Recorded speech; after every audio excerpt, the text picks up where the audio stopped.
Ciao a tutti amici del laboratorio artistico. Oggi vorrei dare una risposta veloce a una domanda che viene fatta spesso. La griglia va usata oppure no? Innanzitutto, che cos'è la griglia? La griglia è una quadrettatura che viene fatta sulla foto e poi viene riportata sul foglio per fare in modo di poter disegnare le cose a piccoli pezzi. Come potete vedere qui nell'esempio. Ovviamente questo tipo di quadrettatura è molto utile perché l'occhio può visualizzare un pezzettino per volta il nostro soggetto e quindi ci aiuta in questo senso. Io però la sconsiglio. Motivo numero uno perché è noiosissima. Io l'ho sempre trovata terribile in questo senso.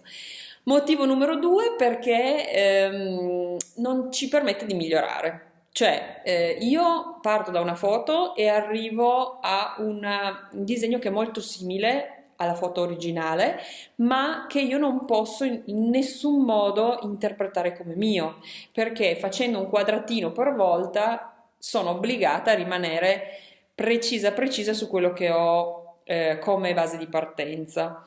Non imparo a disegnare, imparo a fare delle righe quadratino per quadratino.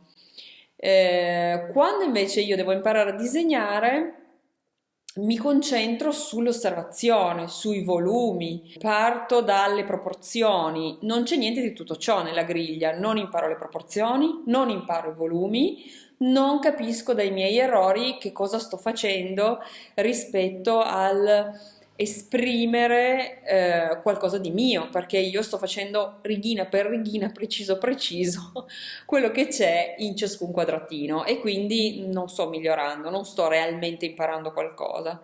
Per cui la griglia sì o no? Secondo me no. Io vi ho detto la mia e voi cosa ne pensate? Potete lasciarmi un commento, mettere un like o iscrivervi alla pagina come volete voi. Ciao a tutti!